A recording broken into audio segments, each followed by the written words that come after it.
Hello,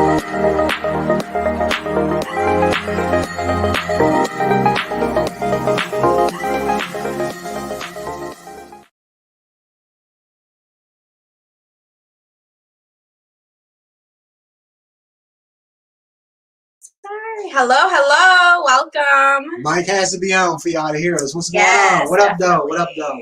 Sabaidi. This is Marcella Robertson and my beautiful wife, Nipapon Robertson. Thank you. Blasian Soul Podcast, once again, every Wednesday at 7 p.m. Central. We are here to change the narrative of Black and Asian community. As we all know, 2020 was a experience, to say the least. Definitely. But we did find that a lot of the negative comments and connotations and just general talk about the Black community because of the civil unrest and because of the pandemic, the Asian community, we just found that there was a lot of, for lack of a better term, hate out there for some odd reason. So we started this podcast to change that narrative, to highlight, you always see celebrities and movie stars out there as leaders and community leaders, but we have some right in our own backyard, whether they are entrepreneurs, whether they are role models, community leaders, people out there changing and making a difference right in our own backyard. Definitely. I would like to start off by saying that this individual that will be coming on as our guest is a personal, mentor while I was in college.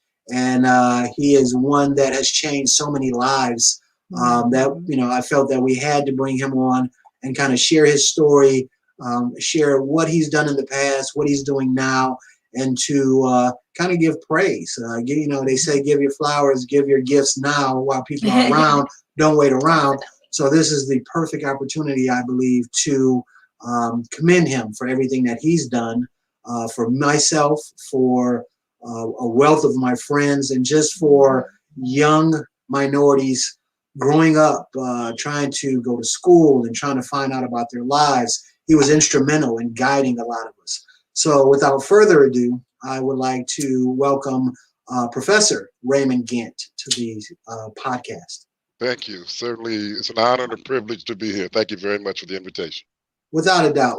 You, we can go through, and we will go through your many accomplishments, but, as a young man coming up to Ferris State University and not having any idea what I wanted to do, what journey I was going to go on, you were instrumental in helping us kind of guide us, not only guide us as far as the educational aspect was concerned, but guide us with kind of life lessons and, get the knucklehead out of us and kind of get us to focus on what we're supposed to focus on. And I've said your name ad nauseum to my wife as far as, things that we've done at Ferris and how you used to help us out and back us. And it was an experience, to say the least.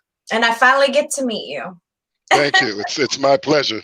I look forward to the conversation and thank you for those wonderful compliments. Definitely. Before we start on your background and kind of getting into your story, we would like to have a short video for you to watch and for the audience to watch, and we can kind of go from there. Awesome. All right.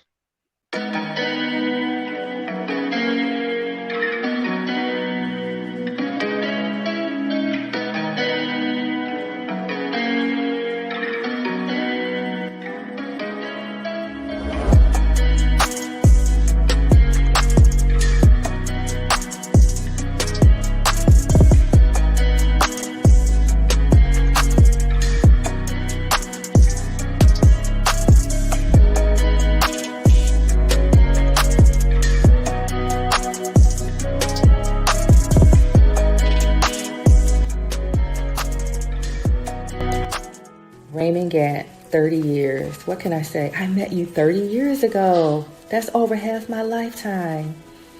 I also had the opportunity to work in Office of Minority Affairs, which many don't know. So that gave me a little bit of extra up in terms of hearing from the man of the hour who always kept it real. You didn't sugarcoat anything. You told it just like it was. And that just helped. It helped so much to know the reality that we would be facing once we graduated from Ferris. We still keep in contact, and I just appreciate that about you. I look forward to seeing your posts on social media because you always have some type of story or just something to drop for us to just digest. I appreciate that you impacted my life and you continue to impact so many more. Hello, this is Omari Barksdale. I want to say thank you to my cousin Raymond Gant for being a great mentor, for providing empowerment, and providing special attention to students at Ferris State University. Your great legacy will continue for many generations. Hi, my name is Christina Carson.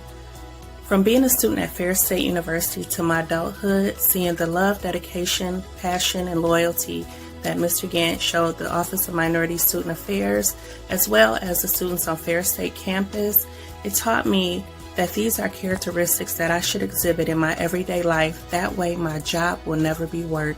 Thank you, Mr. Gant. Hey everybody. If anybody knows anything about Raymond, they know he's an extremely good motivator. Case in point, back when I was in college, pledging Sigma, the Big Brothers took us over to Minority Affairs and we sat down and met with Raymond for the first time. At one point during the conversation, he asked the Big Brother at the time, which one of these crescents has talent? Chip responded, number 4 knows how to rap. Raymond looked at me and says, okay, number 4, rap for me. I was embarrassed because of my first time meeting Ray. So my response back to him with a straight face was, with all due respect, Big Brother, we'd rather not rap at this time. Raymond sat back in his chair, looked at me and said, okay, number 4, you can rap now or you can take the rap later. I looked at my line brother and said, give me a beat. That was just one way Ray could motivate you. But that's the positive impact he made on my life. This was my very first time meeting Ray. And from that moment on, you could not look at this brother and not be motivated. Whether he was in the dorm room speaking to a crowd or behind closed doors dealing with us, he's a very motivational brother. He's a big reason as to why I'm in the position I'm at today. So thank Raymond for everything he's done for me. Thanks, Ray.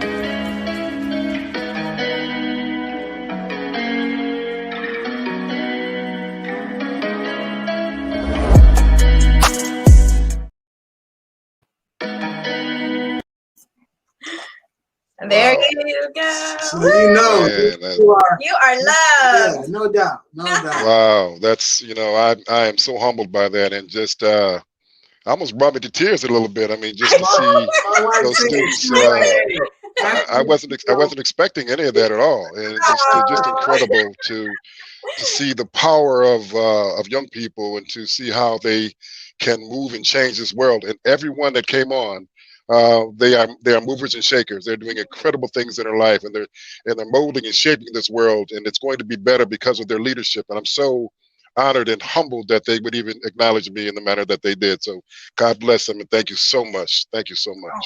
It is truly deserved, without a doubt. So let's kind of go into, okay, for all of the people who don't know who Professor Raymond Gant is, let's kind of go through your journey. Now, before you even got to Ferris, what was your background? What school did you go to? When did you come to realize what you wanted to do and make that transition into helping students? Kind of take us through the initial background of you choosing your career and going to school. Well, I have to give credit to two significant people in my life, and that's my mother and my father. Without their fundamental and foundational teachings, I would not be the man that I am today.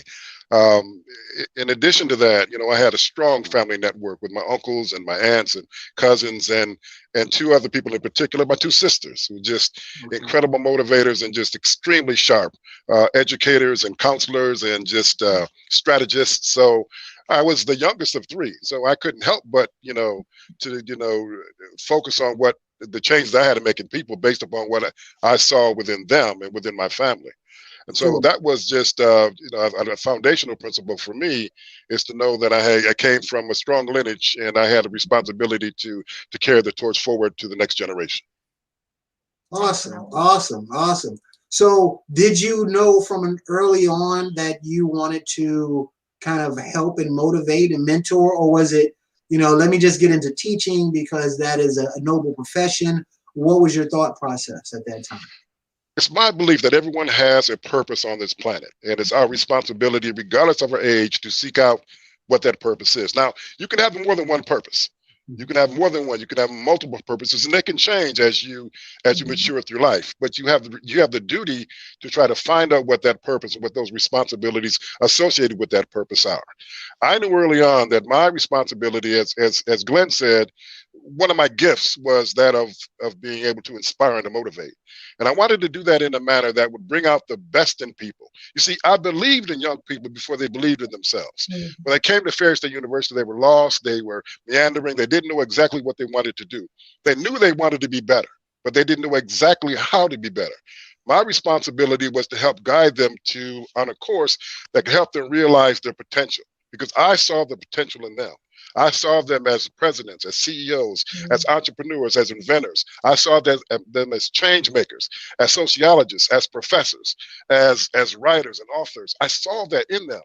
And it was just an incredible opportunity to be in the midst of such greatness and be able to, in some manner, be able to influence that in some kind of way. So I was really honored to be in the position that I was, but it came from fundamental roots with my family, with my sisters, with my parents, with my extended family, and my friends as well. Awesome. So what school did you attend to start garnering your many accomplishments? Well, I'm from Kalamazoo. I was born in Paw Paw, a city so nice they named it twice. Paw Paw, where I was born. Absolutely. And went to Kalamazoo Central, and I was a scholar athlete at Kalamazoo Central. I played football. I was a pretty decent football player. So when I came to Ferris State, I actually came there initially to play football. That was one of the reasons why I selected Ferris. Okay. But I really wasn't as excited about football. I was good at it, but I wasn't really excited about it. Okay. What I was excited about was leaving home, for the first time, going away. And when I left and went to hit Big Rapids and stayed over in 401 Bishop Hall at the time, I just enjoyed my experience so much that football was the farthest thing from my mind. So I came from Kalamazoo, went to Kalamazoo Central, then transitioned. I went to 2 years at KVCC, Kalamazoo Valley Community College, which was a great start for me, and then transitioned to Ferris State and became a Bulldog. Okay. All right. So let me ask, did you pledge? Because I had totally forgot you as a segment. I apologize to all my blue brothers out there. I totally forgot that you were a Sigma, but did you pledge at Ferris as well? I did pledge at Ferris State. Yeah. Pledged with some really incredible brothers too. I'm still in contact with today. Arthur Bouchat, Brian Gordon, Daniel Lee. The name goes on and on and on. Just a lot of good brothers. Samuel James, Timothy P. Irwin Hurd, Maurice Guy, Thomas Poole. The list can go on and on. Steve Waller. These brothers that are doing incredible things to this day. So when I came to the campus, I saw that these brothers were doing some wonderful things, but unbeknownst to me that they were recruiting me too. I didn't know that, so it was kind of, I thought that I was seeking them out and they were seeking me out at the same time. And what a great merger for me. What a great opportunity to meld with other brothers that had the same focus that I did to become change agents in their own communities. And the community that we had at that time was Ferris State, which was Ferris State College back in the day before it became a university. Right. Yeah. Okay. All right. So you attended Ferris as well, pledged at Ferris. Okay. So now you're about to get your degree. What's your next steps? What did you think your next steps were at that time? Well, I was graduating in 1984. It's a long time ago, but I can remember that just like it was yesterday. Came out in 1984, and I was on my way to the private sector. Had a job as an assistant manager at a Kmart, believe it or not. Okay. So glad I didn't go that way. So glad as we look at Kmart's now in the United States, there's not many of them left. No. But I was actually in a class. It was my last class of my senior year, and I had a professor by the name of Dr. William Becker. He was the vice president for planning and development. And I sat in the front of the class and I would raise my hand and ask all kinds of questions. And he took a liking to me and said, "Hey, Raymond, had you ever considered a career in higher education?" I said, "No, I'm a private sector man. I'm going out to Kmart. I've got a job lined up. I'll be leaving here in a few weeks." And he said, "Well, Raymond, hold on, pump your brakes a little bit. I have something that I want you to think about." So they created what was called a management intern position for me. And in that role, I was kind of a geek. I was a nerd. I started out in data processing and ended up in business. So I was a numbers guy. I was a nerd guy. And so they created what's called a management intern position. And in that role, I worked in alumni and planning and development. Then I was on loan to the state of Michigan. I worked in various departments, the various regulatory bureaus in the state of Michigan, from the Department of Commerce to the Liquor Control Commission. So I worked there setting up data processing sites for the state, working at Ferris State. Did that for a couple of years. And keep in mind that my salary then was $15,000 a year. That was my salary. That's my annual salary of $15,000. And so I got a raise the next year, which was incredible. I went from $15,000 to $16,000. So I was a wealthy man. I made a whole bunch of money that next year. So year three, I was, thinking about, looking at my experiences on campus and wondering how could I enhance my experiences and the experience of the students that were coming to campus and those that were already there. It was at that point that we had the idea, the Black faculty and staff and myself as being part of that group that I started on the campus, thought about the significance of creating the Minority Student Affairs Office. So it was really a blended idea from many people coming together to start the office. And so we submitted a proposal to the president. The president liked the proposal, and hence that's how the office was established in 1986. Wow. Now, when you first started that, and let me tell you, that department, I mean, it morphed, and it wasn't just, hey, I have problems with my classes or things of that nature. I mean, it morphed into whatever problem occurred to us, we ran to the Minority Affairs Office. I mean, that was the advice I got, whether it was educational or otherwise. You got a problem, go to Minority Affairs, speak to Raymond, see what he can do for you or see what advice he can give you. So did you ever envision that it would morph into what it eventually became? You know what? No, I didn't. I had no idea what it was going to become. I had an idea of what I wanted it to be. And sometimes what you want isn't necessarily what it's supposed to become. Right. And so it ultimately became what it was supposed to be, but that wasn't what I initially thought it was going to be. When the students would eventually, I had to create some credibility on campus, and doing so meant that I had to separate myself from students. Now, keep in mind, I'm 24 years old, 23, 24. I was the youngest department head on campus, the first Black department head on the campus of Ferris State, and I was very young. And so I was 23, 24, and I looked really youthful at the time too. And so when I was a department head, so I had to physically separate myself from the students in order to keep that credibility. Because I can't go to the bars with the students and then come in Monday morning trying to advocate on behalf of the students when I'm out of shooters, getting blue back. You just can't do that. Shooters. So I had to make that separation. There we go. Yeah. Or the alibi. We go or way the back alibi. Or the alibi. Yeah. Right. So what I decided to do was to create a kind of a separation between myself and the students, not in an elitist way, but in a way that would offer the credibility, grant credibility to the office. Now, keep in mind that when students came to me, I wasn't really necessarily received by the upper administration in the organization. Sure. See, the upper administration was hesitant and somewhat reticent about my role because they felt like they wanted me to be to keep the calm on campus, and I'm not keeping the calm. I'm raising the issues with the upper administration. Right. As a result of that, unbeknownst to students, that my job was on the line all the time. Wow. All the time, my job was on the line. But there are things in life that you have to take a position on, and if the responsibility or the response rather from the administration was to separate you from the campus, then so be it. Right. So you have to take that position in life, and it was just destined that that wasn't going to happen. So it wasn't easy when students would come to me with claims of bigotry with a faculty member, and I call a meeting with the faculty member, and then the department head, and then the deans, and then the vice presidents. And I say, who is this little young Black 24-year-old going to try to tell me as a dean of this college with a PhD what needs to happen? Right. Well, I wasn't really intimidated by, if you know anything about me, I'm not really intimidated by too many circumstances or individuals. And I wasn't pompous or arrogant. I was just confident. There's a difference. And Sure. so we would ameliorate those challenges, set the policy and the protocols, move forward, and try to create a campus that was truly represented diversity and inclusion. That's awesome. Now, there were a lot of times, especially when I was up there, where there were marches we organized, or I won't say we, because even though I didn't march, I didn't organize them, but there were a lot of times that some of the Black fraternities and sororities and some of the organizations on campus would do marches and bring in guest speakers that might not have been what the higher ups at Ferris wanted. It shed a lot of light on some of the negative aspects of Ferris. Even though it was an amazing university, there were a lot of pitfalls along the way.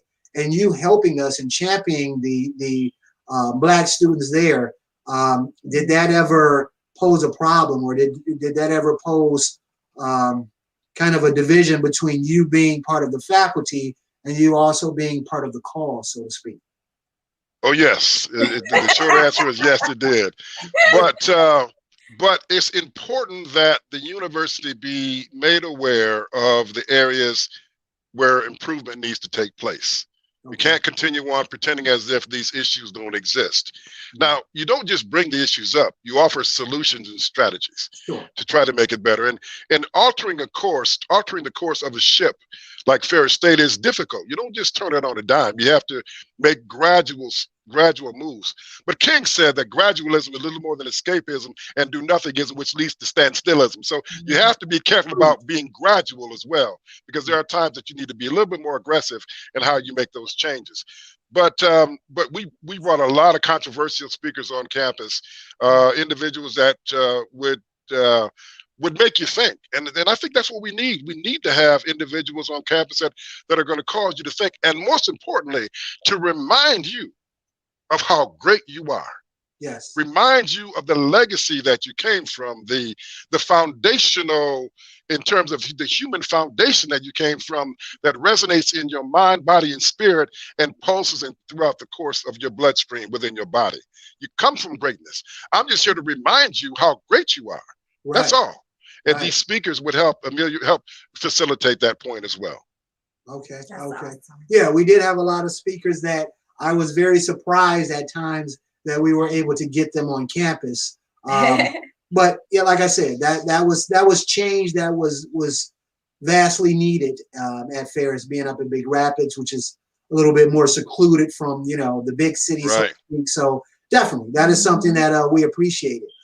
So after you have established the Minority Affairs Office, what are some of the accomplishments that you were proud of at Ferris? Well, the most significant accomplishment is just seeing the students flourish, to come into their own, to realize that they can become change agents. And as a result of that realization, there were, as you may be aware, I'm sure you are, there were several protests on campus as well, some of which received some significant headlines, both nationally and in the state and nationally as well. And but students they just stood up for what they believed in, and I was just so. Can't hear you. Hear me now? I can hear you now. Yes. Okay. So a call came in. I put it on Do Not Disturb, but it just didn't work.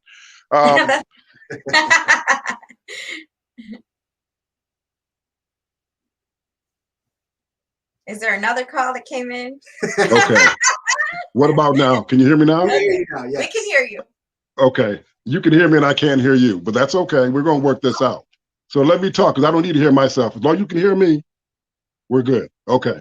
So what was I talking about? Remind me where I was at. I lost my train of thought. Where you were going through the protests that were up at the school.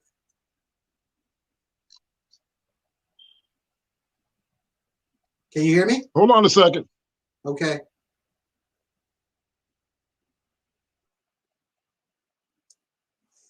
Oh, Don't do that. You was in here preaching. Where you going? Where you go? Don't go nowhere. Maybe he's signing back on from his laptop. I don't know. All right. Let's wait a couple of seconds. He'll be back. Hey, man. It happens. We're live. Definitely one of the best guest speakers we have had on, and we've had a lot of good guest speakers on, but Raymond Gant, and it brings back memories now. Raymond Gant is a motivator.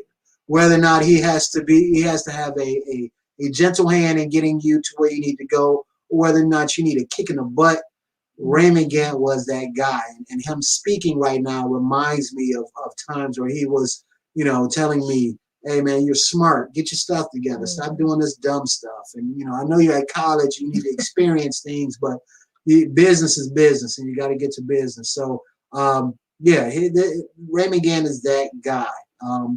I pride myself on being a marketing professional for the last 10 or 15 years.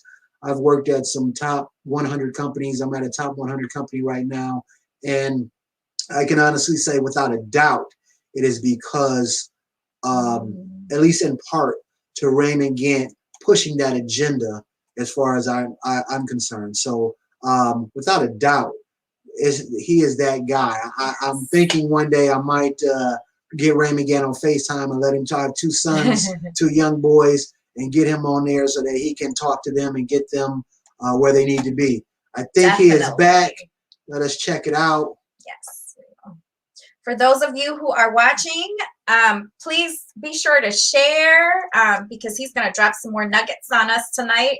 So be sure to like and share, subscribe.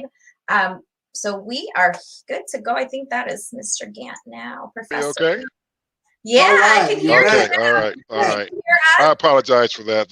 No. Yeah, gave me the chance just a technical glitch. Gave me the chance to big up you a little bit. I was telling people that my professional career right now and where I am right now is due to some degree to you. Some people need that gentle approach. Some people need that kick in the butt, and you gave me that kick in the butt. That hey man, you're a smart guy. Stop with all this foolishness, and college is one thing, but handle business as well. And I think that is what led me to get to where I am today, without a doubt. Thank you very much. I was a knucklehead. Well, you need those experiences. Sometimes we need experiences to remind us that path is one we don't want to go down again. Definitely. So that's why you have to have those experiences. Better to have it at 20 than to have it at 60. Trust me. I know that's right. Definitely. Without a doubt. Yeah. So yes, continue. You were saying that one of the biggest, I guess, the highlights of your career or goals that you feel you accomplished was just seeing the young people grow into what they are today. Absolutely. There's no question about that. So it has very little to do with me, all to do with you, to be able to watch you transition from great to greater to greatest. That even to this day, I just get cold chills thinking about it. Thinking about Christina Carson and Kanisha Foreman and Glenn Woods and those others that spoke and just hundreds of others that came even before them that have blazed the way. See, we have the responsibility to those that came before us. See, right. My duty was to my parents, my ancestors that blazed the trail for me, that made sacrifices that in some cases cost them their life. And I have the responsibility as well to those that came along with me. But most important, I have a duty to those that are coming behind me. That's most extent because that represents the future. And so my greatest accomplishment, the greatest victory, the most significant highlight is to see that individuals like yourself transition into greatness. Awesome. Now, how long were you at Ferris? Was it 25, 30 years? How long were you there? Wow. Yeah, I was there probably 23, 24 years, something like that, quite a while, and turned the helm over to Mr. Dr. Matthew Christopher Cheney. Oh, Cheney, yeah. Dr. Cheney. Dr. Cheney now. Yes. I'm sorry. Yes. I remember Cheney. Yeah, you remember Cheney, yeah. He's just he's done a wonderful job with the office and continued his legacy in my absence. And so we were able to do quite a few things because Dr. Cheney was the assistant director for many years, and Terry Houston was crucial in that role, and so was Ron Sneed Jr. And just Bill Martell, and just so many people that came before, that came along with us on this journey. They're doing great things now, and we were able to start scholarships for students, and just things that never happened before. Where it happened throughout the course of my tenure there. Again, not because of me, but because of a joint leadership effort of all of us, conjoined to make things better for students of color. Man, and that's back down memory lane. Terry, I remember Terry. That was man, really helped out. Cheney, Dr. Huff, just all of the guys who were there who kind of helped us get to where we are. I was trying to think of the NFL. There's a senior referee that was from Ferris, and I cannot think of his name right now, but just the Ferris Bulldog family is just everywhere. And that kind of reminds me of a lot of the people who helped, influence all of us to a certain degree. Exactly. Yes. The Ferris Bulldogs are everywhere. Bulldogs are everywhere. What I wanted to do was I wanted to one day just identify all the authors, the Black authors at Ferris State. I know of at least probably 30 authors, Black authors from Ferris State. Okay. And one brother that's doing some great things. And again, I just can't emphasize it. And there's so many, but Dr. Khalid L. Hakim. You might know him as Stan Bell. Stan. That brother is doing some things, man. Stan he's got his PhD, and he has one of the largest collections of African-American memorabilia in the country. Travels all over the world. He's written a couple of books. He just published a children's book. He published another book called Ruminations. I have it right over here. And he published another book. He's an expert on hip hop. He's what a phenomenal man, and just doing some great things. Just one of many. They're doing some incredible work. And didn't you guys put together a African American museum that was tied to Ferris with, I think Omari was part of it, or something along those lines up at Ferris? I think it was after I left, but. Dr. David Pilgrim really is the curator for that, for the Black History. I'm trying to think of the name of Jim Crow. It's the Jim Crow Museum. Okay. And Dr. David Pilgrim is really responsible for that. And that, as you know, that museum has got a nationwide attention. And it's worth a visit. If you've never been through it, you have to go through it.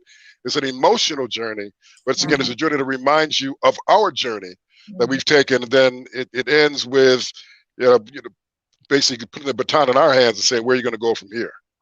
So it's incredible. I had heard it. I think it came together after I left, but Omari and a few other gentlemen had kind of been my ear to what was accomplished up at Ferris. It's once I did a little research. It's nationally known. I think they have a mobile component to that Omari and those guys kind of champion, and it's amazing that Ferris, which is, I think it's a D2 school still, it hasn't migrated to D1. But to have that type of influence is amazing to me. Now, Omari's involved with Dr. Khalid L. Hakim's museum. That's the traveling museum. That's the Black History 101 mobile museum. That's what that's the one that he's involved with. So they're all over the world with that. I know he was in the Pacific Northwest. They're on the East Coast.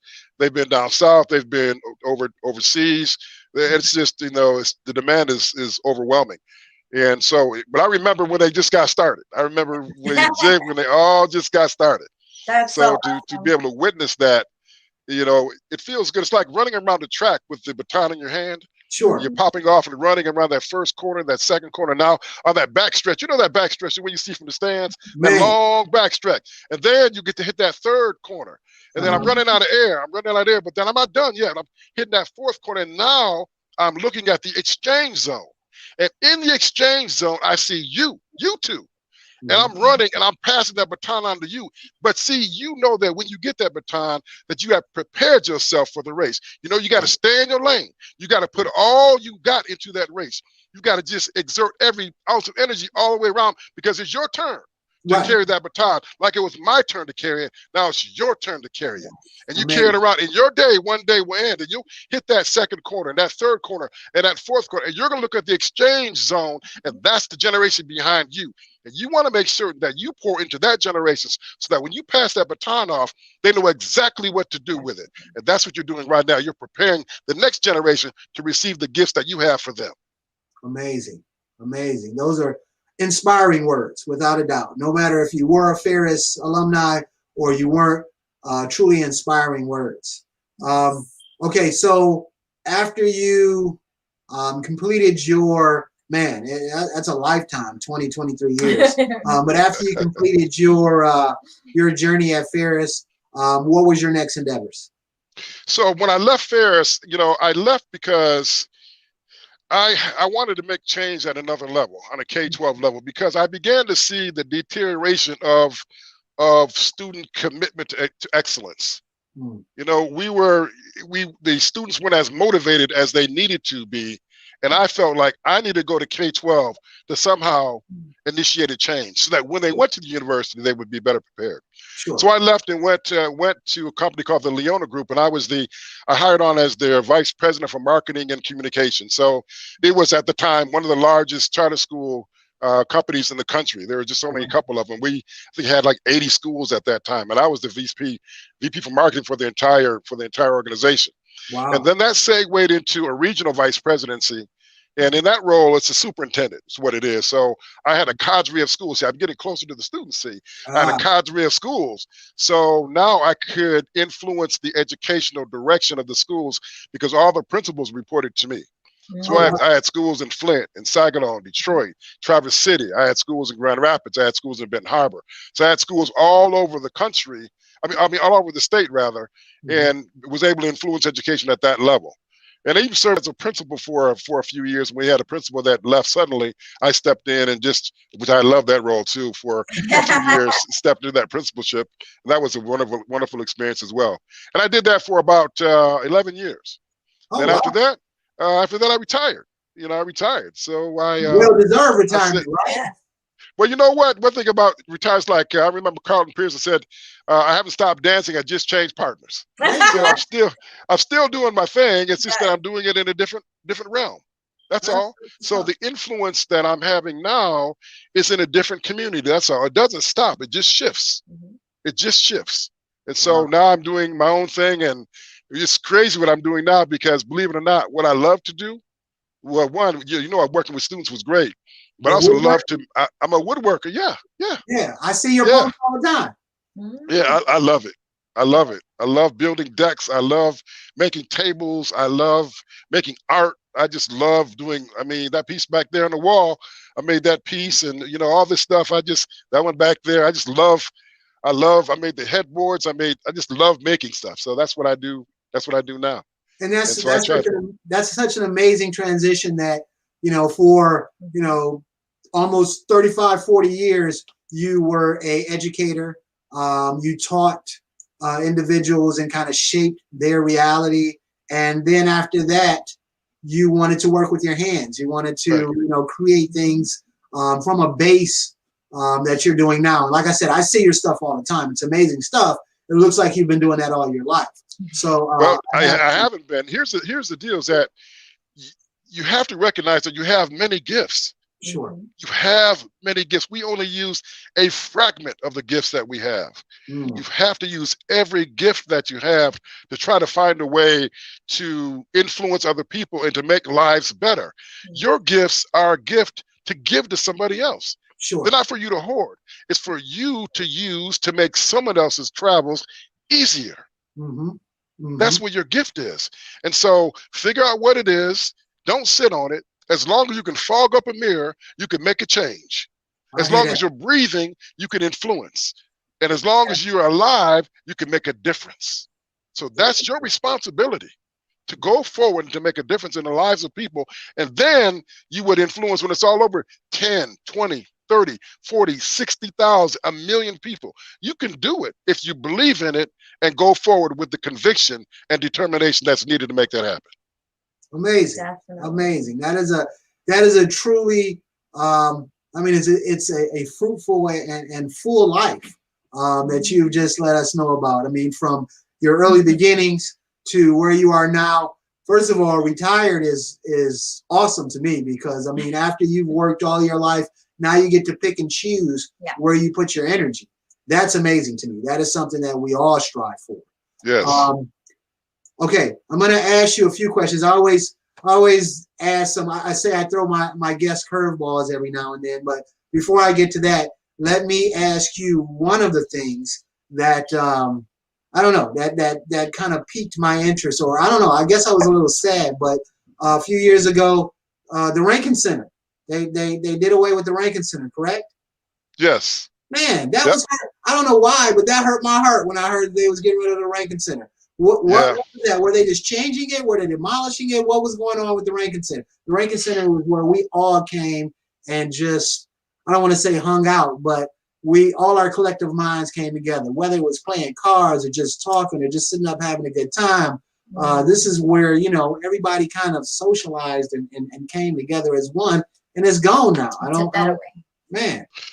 Yeah, the Rankin Center is no longer there. It's a student services center now. But, it really wasn't the building. It really, truly wasn't the building. It was the people that made the difference. And so the building is nothing but brick and mortar. That's all that it is. It's concrete, it's brick, it's sand, it's asphalt, it's roof shingles, it's glass. That's all that it is. The main thing that you have to keep is that solidarity amongst the people. Doesn't matter if you're meeting out in the back 40, or if you're meeting in the newly remodeled student services center, or if you wanted to meet in the old Rankin Center, or if you're going over to somebody's dorm room. It doesn't matter where you meet, as long as you have a common vision and a collective purpose. The site of where you're meeting is insignificant. But I know what you're saying, because I too enjoyed the Rankin Center. It was most of my career was in the Rankin Center. Right, that's what my experience was. I beat a lot of people on that ping pong table in the Rankin Center. Yeah. So I know all about the Rankin Center. It was a great experience for me. But things change, and so when things change, you have to be mobile. You have to be nimble. You have to morph. You have to change. You have to shift. If things don't change, people don't like change, for one, but change is essential for growth. And yes, I love the dome room. I mean, I love how the dome room echoed, when you were the only one in there. I loved all the parties. I loved performing when I used to step back in the day. And I used to step. Come on now. I want to see that. I've never seen Mr. Gant step. I want to see Raymond Gant step. I used to. I used to wear a shirt called "Squeeze If You Please," and I used to put on a show in the dome room. Oh yeah, Raymond Gant was something else back in the day. Oh yeah, I had a good time, and so those that went to school with me can attest that we had a marvelous time. Back in the day, so fun. I didn't want to leave. I know. I hear you. I hear that totally. Okay, so let me throw out some questions, and we always do current event questions just because of everything that's going on right now. And you're such an educated man. I'm sure that you have your own takes. Now, I always give this disclaimer before I talk about current events that I've been accused of being biased in some of these discussions as far as what's going on in the world currently and what is perceived. So I try to be bipartisan to a certain degree, because everyone who comes on, I want them to feel that they can speak freely without being condemned for what they're saying. But as an educator, as an educated Black man, what do you think of? First, let's start with the elephant in the room. What do you think of the time that we had with the Trump administration and some of the things that occurred during that time? I think what you saw during the Trump administration was an example of selfishness to the nth degree. It was based in bigotry, misogyny. It was based in greed. It was based in isolation. It was based in a false sense of superiority. That's what we saw. What we saw was echoed and amplified by the minions that followed him and began to believe the stories, the false stories that he was telling. Yes. What happened in this country as a result of that is that we were extremely stressed. Yes. Unbeknownst to many people, that stress was amplified. In fact, I was in a store today and just people arguing back and forth. And I was talking to the guy at the counter. He said, man, it's just like everywhere you turn, it's just stress. And it is stress. We're not over the stress from what happened in that administration. No, we're not. No. And there's a sense of relief right now, but I don't want anyone to be under the misbelief that the current administration is going to solve all the problems. It's not going to happen. Very true. That's not going to happen. So don't think that just because we have someone in there that you think might support your views that you could take a deep breath and change things. Change comes from the grassroots, from people wanting to make those changes. And that power concedes nothing without demand. In other words, they're not going to change anything at the top until the people that are at the lower echelons collectively say, we want change and we demand change. That's what happened in 1989 at Ferris State during the student riot, the student protest. That's what happened a few years later with the student protest. It was the collective body of those that were at the grassroots level that initiated change that resulted in a better institution. So to ask, if you want to know what my take is on the Trump administration and all the minions, I think I've articulated that pretty well. I've also communicated that we're not going to get to where it is we necessarily want to be with this administration. We have an active responsibility to make the change ourselves in our own life. As Gandhi would say, we must be the change that we want to see in others. So we begin by initiating the change, and then change eventually will occur. Beautiful, beautiful. And I was told about the riots. I didn't get up there till 91, so it happened like right before I did get up there. But I was privy to some of the information as far as the riots were concerned. So what about? Well, let me just say this real quick. The riot, the protest was 89. The riots were prior to that. Ron Sneed, John Matlock Ron Sneed was the president of the NAACP at the time.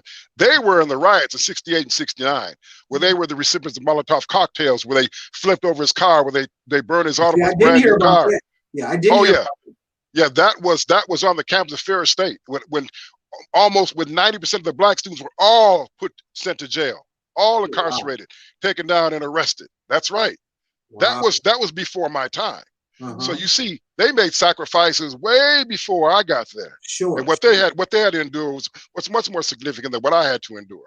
Yeah. So go ahead. I'm sorry, I didn't mean to interrupt you. No, not at all. That is something that I wasn't told about. I was told about the demonstrations and things before I got there, but I had never heard that it became before that. It was to such a violent level at Ferris. Yeah. Right. Yeah. And you wrote a book too, right? You're author too. Yeah, yep. It's called Leading Shadows. It's a journey of the African American experience in Ferris State from 1905 to 2005. Yeah. So, in fact, that book, I wrote it only with the intent to make certain that our history is archived at the university. So I wrote the book. I only printed one copy, and I sent it over to the archives of Ferris State. Alumni got a hold of it, loved it. I've had two printings since then. That's the funds from that book have supported scholarships for students at Ferris State.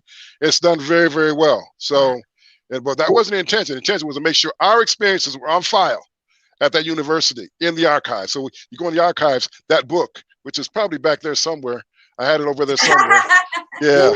Let's not gloss over that. If someone wanted that book, are they able to obtain a copy now? Well, right. I need to. Well, the short answer is no, because it's all sold out. It was sold in the bookstores. It's sold out, and I've gone on. Now I'm doing genealogy work, and so I've done some other things too. And I'm writing a family history book, which I'm 430 pages into. So it's just a timing issue for me. But I really need to get another printing because I get requests all the time for that book. Yeah. Do you know? It's called Leading Shadows. Do you know how many of us would purchase that book if it was available? If you told us right now that we could go pick up that book on Amazon, do you know how many people would go out and buy that book right now? Yeah, I know. I know. We're gonna work on that. We're both marketing guys, okay? So okay, all right. Work on that. Okay, yeah. I appreciate that. We'll get it published. There you go. All right, that'll work. What do you think of the Black Lives Matter movement and everything that happened as far as the civil unrest and it was when Trump came into play, it was almost like the bigotry, the racism was out in the open now. The covers have been pulled back, and we as a people voiced our opinion, and when our opinion wasn't heard, we voiced it other ways to make sure that we were heard. What are your thought process as far as, and I think these are two separate subjects, but the riots that were taking place and the Black Lives Matter movement as a whole? I think the Black Lives Matter movement has good intentions. Okay. You're always going to have individuals within a movement have selfish intentions. Sure. And what happens is that those 2 or 3 individuals then become, they end up branding the good intentions. Right. I think that's what happens in a negative way. Okay. But I think we have to find a way to equalize the playing field. Okay. And no one's going to give you anything. Right. They're just not going to do it. Right. Why, let me tell you this. Let me ask you this question. If everywhere you went in life, everywhere you went, every store you went into, you got a 10% discount. Mhm. Walmart, Meijer, to Sibley's, wherever you went, you got a 10% off, wherever you went. It would be difficult for you to give that up, right? Of course. That's the advantage of having privilege in this world. Mhm. Yeah. They have the privilege, which is a 10% discount, and they don't want to give that up. Right. They don't want to give it that, because even if it meant that all of us are paying the same thing, I still want my 10%. Right. So you have people that are advocating for equality and leveling the playing field, but subconsciously and silently, they don't want to give up that 10%. Right. Right. That's what's going on in the world. The Black Lives Matter movement say, you know what? You're going to give up the 10% because that's what we need to do to make this, to level this playing field. It's not going to be easy. It's going to be a struggle, but it's a cause worth fighting for. But I don't believe in inciting violence. I don't believe in breaking out windows and starting fires.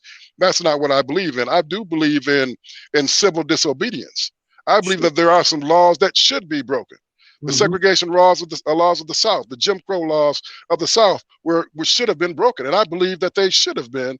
And if they ever come back into fruition, we need to resist those kinds of laws. So yes, there are some laws that, as John Lewis said, get in some trouble, get in some good trouble, and find some good trouble to get into. And that's the good trouble that we need to get into to make the changes that are necessary to make this world better.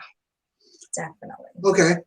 Now here's my curveball right here. All right. Okay. So if the new president, if President Biden, and shout out to, you know what, before I get into that, what do you think of Vice President Harris? Well, I'm very pleased that we have, first of all, to have the first woman vice president.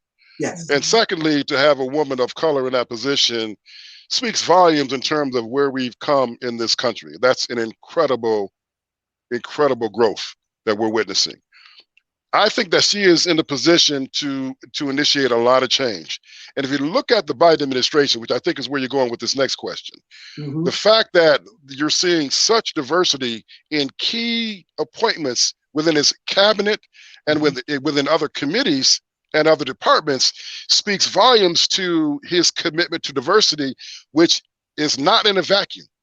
And that Kamala Harris, Vice President Harris, is influencing that process as well. Trust me, she's got power. You are not a vice president of the United States without power and influence, and he's listening to her wise counsel.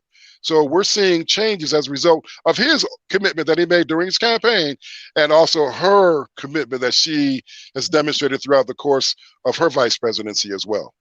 Okay.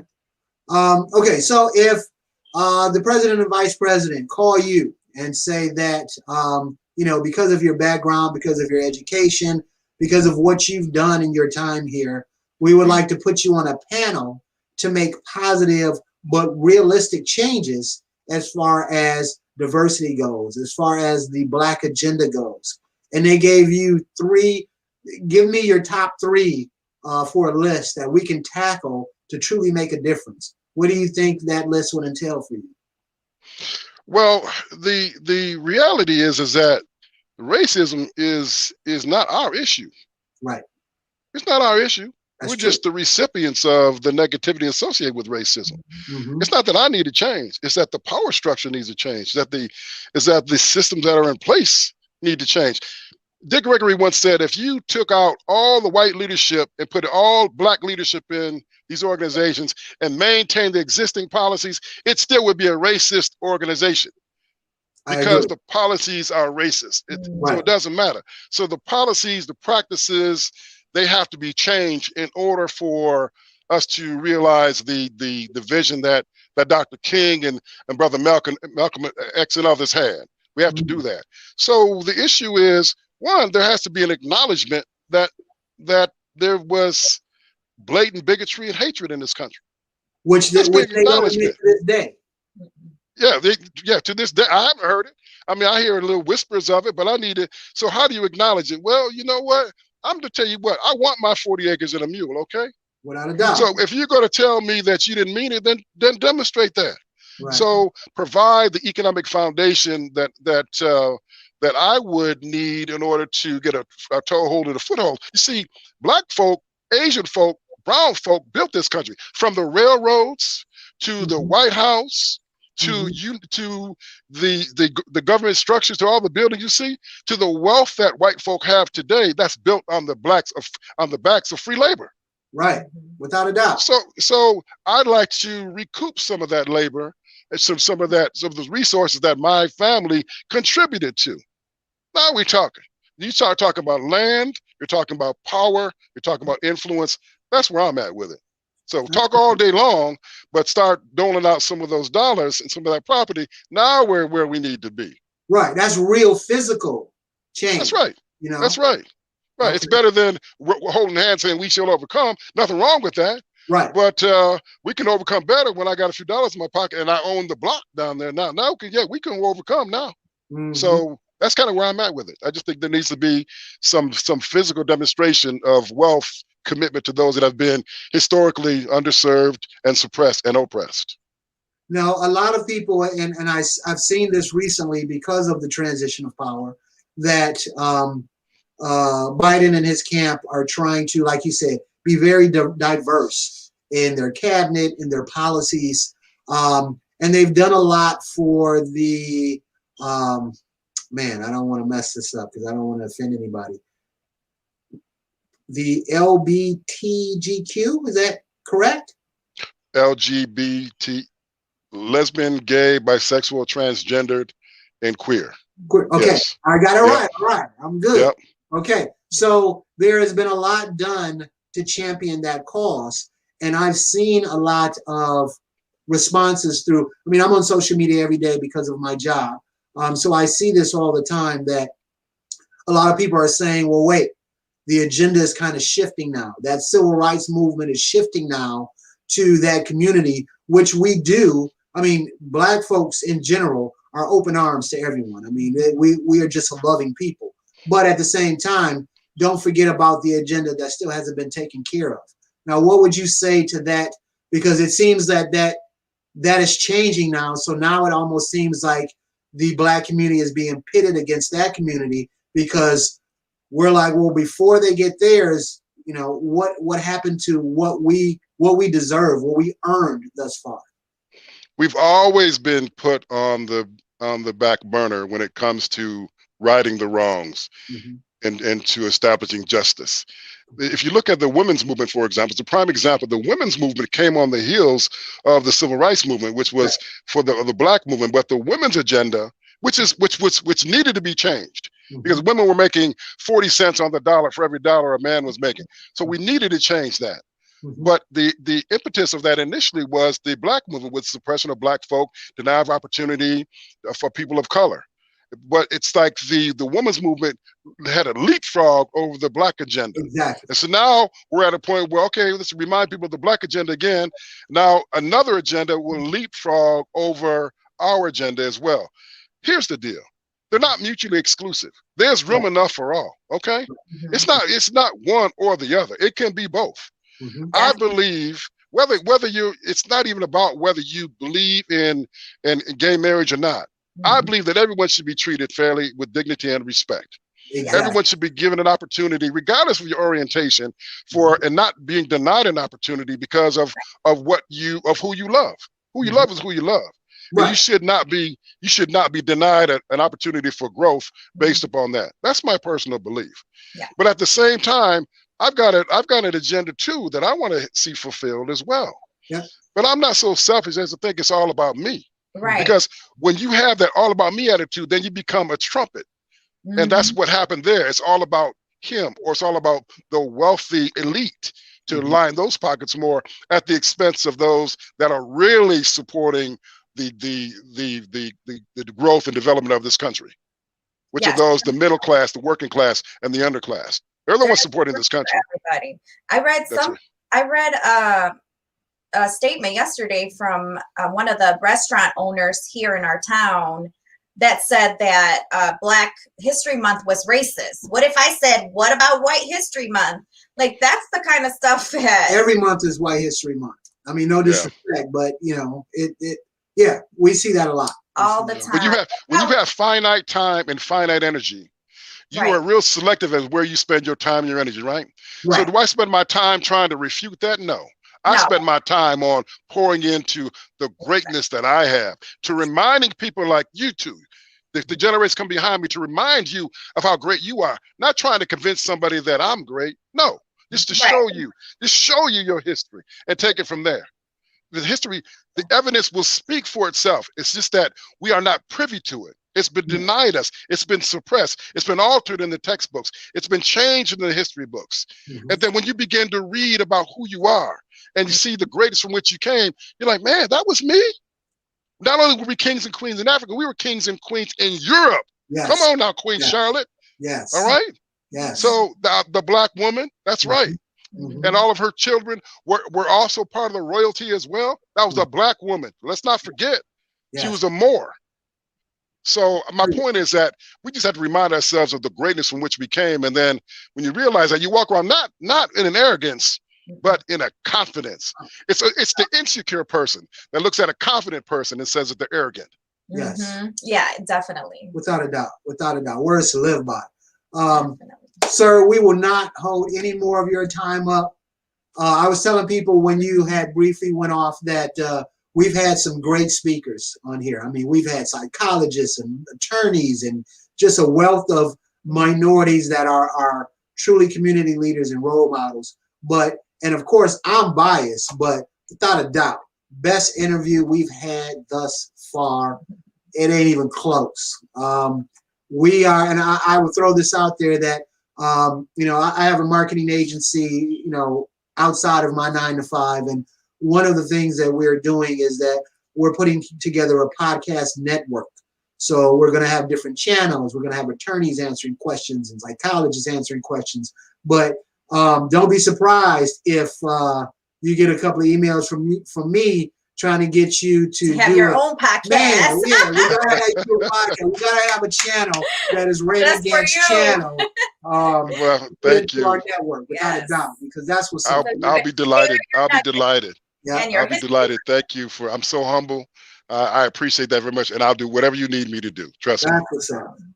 If we can have one last nugget of wisdom from you, I always ask people. We have young people all the time that need a push. I did a seminar for some high school students that are in a college prep course. They're going to Japan. They're engineering majors. And one of the young gentlemen, because of the pandemic, was having a very tough time. This was about a year ago when the pandemic first started. And his teacher reached out to me because she said, he was very taken in with the seminar and whatnot. But that gave me that thought that there are a lot of young people right now that are, they're feeling it, whether it's because of school, whether it's that threshold of, do I want to go to college? I hear a lot of people saying right now that, college is overrated and it's just money that's not well spent. If you could give a quick 60-second pitch to someone that's on that edge of, do I want to go to college, or what do I want to do with my life, or, just kind of in a crossroad, so to speak, what would your advice be to them? Well, there's many things I want to say, but I'm limited to 60 seconds. So I'm going to go with something that was near and dear to me. Hey, I can't limit you. You're my mentor. I can't limit you. Well, we have the confines of we have the limitations of the show. Okay. Yeah. So, and it's something, I didn't write this, but I want to share this with you, something that King wrote. He said that if it's your call in life to be a street sweeper, sweep those streets like Michelangelo painted pictures. Oh, wow. Sweep those streets like Beethoven composed music. Sweep those streets like Shakespeare wrote poetry. Sweep those streets so well that the hosts of the heaven and earth would have to pause and say, there stood a great street sweeper who swept his job well. If you can't be the pine on the top of the hill, be a bush. If you can't be a bush, be a shrub, but be the best little shrub in the valley. If you can't be a highway, be a trail. If you can't be the sun, be a star. It isn't by size whether you win or you fail. Be the best at whatever you are. And remember this, the heights of great women reached and kept were not attained by sudden flight, but they, while their companions slept, were toiling upwards through the night. Nothing replaces hard work. Wow. You work hard.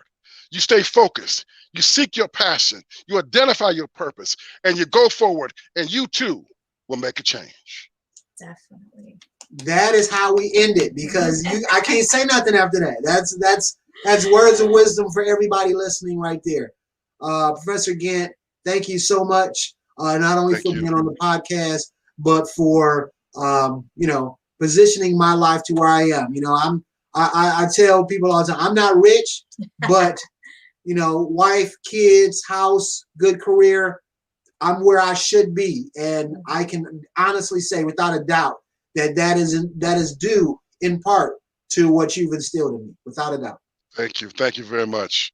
Thank you so much. Thank you very much for your time. We'd love to have you back. You will get emails and some texts from me. So, tell me, hey, Marcelo, give me a break, man, because I'm ready. I've been in marketing for 15 years now going on, and we have a lot of things in the pipeline. And I can honestly see a place in many different ventures that we're doing that you could be a great inspiration and part of. Definitely. You have a lot of knowledge to share. Thank you very much. God bless both of you. God You bless you. Thanks, man. Thank Bye. you very much. Thank you. Bye-bye.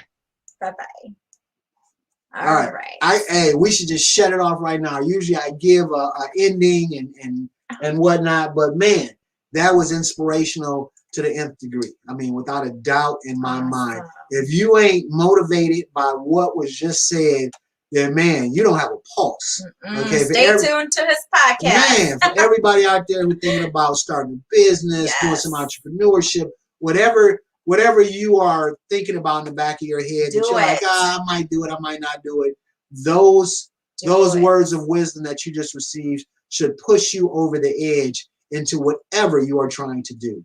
I will give a quick shout out to whenever we have somebody for Ferris. One of my clients is Bulldog Square, which is a strip mall in Big Rapids that is, a couple of blocks away from Ferris. He's always, Mark Baker, which is the owner, is always helpful and sponsors us when we have somebody from Ferris or a Ferris alumni on there.